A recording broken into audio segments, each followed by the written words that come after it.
Hi everyone, आज मैं रमिता सिंह लेकर के आई हुई हूँ कि 2024 में कब किस दिन पूर्णिमा तिथि है, कैसे पूजा करें, कैसे हमको सफलता मिलेगी, कैसे हमको ज़िंदगी से दुख कट जाएगी। इसलिए दोस्तों मैं आज लोगों को बताने जा रही हूँ। आइए मेरा चैनल में आप लोग बने रहिए।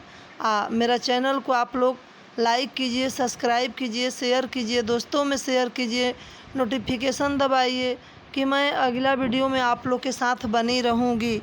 तो दोस्तों आज मैं ये कह रही हूँ कि आप लोग अगर नए हैं तो आप लोग मेरा चैनल को अधूरा मत देखिएगा। आप लोग पूरी मेरा वीडियो अवश्य देखिए। ज्ञान पूरा लिया जाता है, अधूरा नहीं लिया जाता है।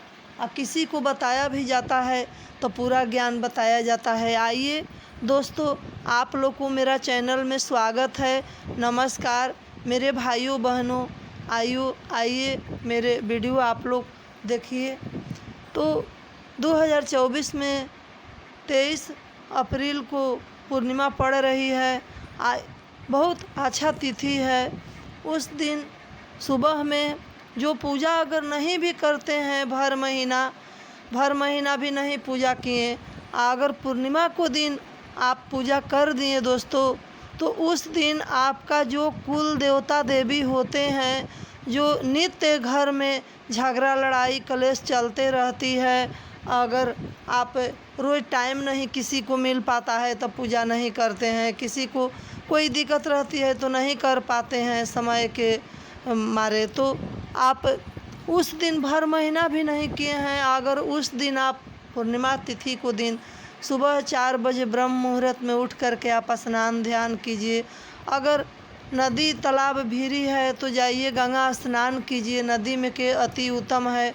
उस दिन स्नान करिए, गंगा जमुना गोदावरी नाम लीजिए, सरजू कावेरी स्नान करके 5 बुड़की गंगा मैया के नाम से मारिए। देखिए कि इतना आपका खाता में पुण्य लिखाएगी, सब कुछ ठीक हो जाता है। अगर नहीं है नदी तालाब तो आप अपना गंगाजल थोड़ा सा डाल लीजिए बाल्टी में, चाहे जो भी चीज़ में आप पानी लिए हैं डाल लीजिए कि आइए गंगा मैया मैं आपको बुला रही हूँ।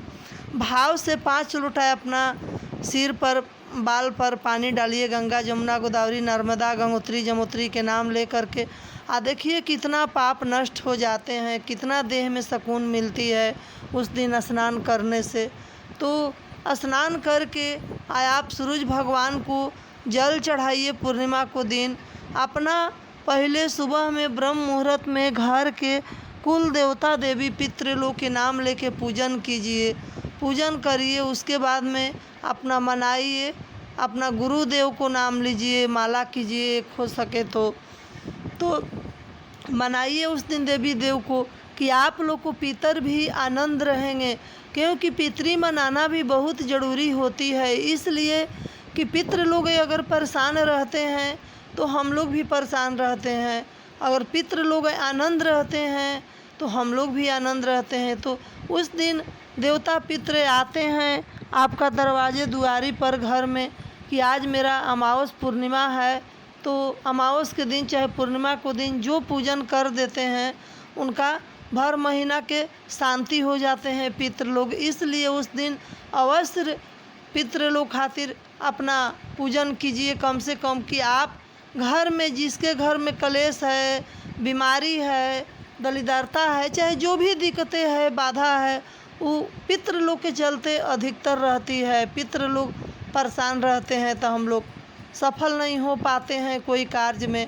अगर हम लोग वही पितृ लोग के पूजा पाठ करके हुमाद दीप हवन दे करके आदमी प्रसाद चढ़ा करके पितृ लोग के मनाते हैं, तो पर प्रसादी चढ़ा करके मनाते हैं, माता रानी को पूजन करते हैं। जो आप देवता को आप जो आपका घर में कुल देवता देवी हैं उनका नाम ले करके आप अपना पूजा परंपरा निभाइए कीजिए। देखिए आप लोग के घर में कैसे शांति आती है। तो उस दिन पूर्णिमा को दिन आप उठ जाइए, घर में पूजन कर लीजिए, कर चले जाइए। उस दिन माता रानी को, भोले बाबा को अवश्य पूजा जाता है। जो माता रानी के दरवाजे पर, बाबा के महादानी के दरवाजे पर जाता है उस दिन पूजन करने, उसको कहीं दूसरे जगह जाने की आवश्यकता नहीं है। वे तो देवों के देव महादेव हैं और माँ मेरी जगत जननी है, तो वो हर दुख के निवारण खुद आदि शक्ति हैं, कर देते हैं। तो उनको जाइए, उस दिन प्रसाद चढ़ाइए, फूल माला जो भी है चढ़ाइए। माता रानी को आपके पास में ये नहीं है कि आप मिठाइयाँ चढ़ाइए तो आपको जो नहीं माने सकती है वो चीज़ ले करके जाइए, नहीं।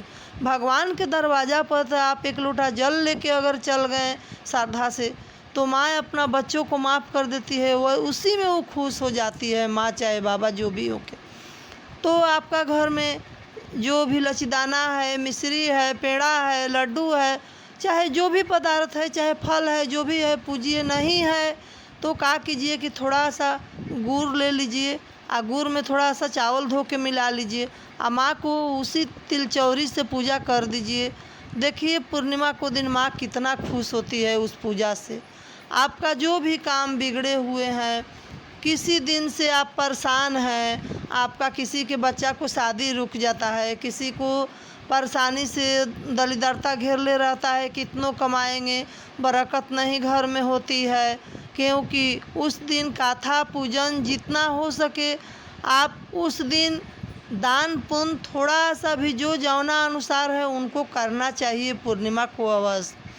क्योंकि हम लोगों को देखिए गाइस, 1000 के बाज़ार लग जाता है दर में, दवाई में, तो हम लोग किसी तरह कर्जा लेकर के, गुआम लेकर के, जहाँ से जैसे हो पाता है जुटा करके हम लोग दवाई में पैसा लगाते हैं। और वही भगवान में थोड़ा सा हम लोग पैसा लगा दें, थोड़ा सा पितृ लोग के नाम से भी दान कर दें, तो हम लोग को वैसा नौबतें ही नहीं आएगा, वैसा मौका ही भगवान हम लोग को नहीं आने देंगे कि किसी के मांगे, किसी कहीं गलत जगह पर पैसा जाए। और ना तो हम लोग को बहुत गलत जगह पर पैसा चले जाती है। तो उस दिन के दिन ऐसा है कि थोड़ा ऐसा भी दान आप कीजिए, बाकी कीजिए पूर्णिमा को दिन। तो उस दिन पूजा करने से क्या है कि अपना हर चारों पार्टी से शांति हम लोग को मिलती है। पूर्णिमा इतना बड़ा दिन है पूर्णिमा। अब की तो इतना ले हुआ है कि कुछ खास पूर्णिमा हो गया है, उसी दिन हनुमान जयंती भी है। तो आप लोग दोस्तों इस बात के अनदेखा मत कीजिए। आप लोगों को मैं जौन करती हूँ, जौन मैं अपना शास्त्र में पढ़ती हूँ, आप लोगों को मैं बताती हूँ। मैं झूठ साच को बढ़ावा नहीं देती हूँ। मुझको, मैं भी ज़िंदगी में बहुत परेशान रही हूँ, लेकिन जब से मैं अपना भगवान को पकड़ी हूँ, हमको देखने से सारा संसार में ही जो भगवान को अपना माता पिता गुरु मान करके पकड़ लेते हैं, उनको कहीं जाने की आवश्यकता नहीं पड़ता है। हर समस्या के हल मेरे प्रभु निकाल ही देते हैं। देर अगर होता है तो और दुरुस्त कहता है कि होता है, वे और अति उत्तम बढ़िया जगह पर कोई उनका काम होता है। तो आप लोग उस दिन पूजन कीजिए, पाठ कीजिए। उस दिन अपना निर्मित से बहुत लोग दिन भर उपवास रखते हैं, श्री सत्यनारायण भगवान को पूजन करते हैं। पूजन करने के बाद दिन भर उपवास रह के बहुत लोग शाम को चंद्रदेव को अर्घ देते हैं, उपवास करके तो खाते हैं। इससे जो 9 राशि का ग्रह है वो ग्रह शांति हो जाती है, जो चंद्रदेव के अर्घ दे करके खाते हैं।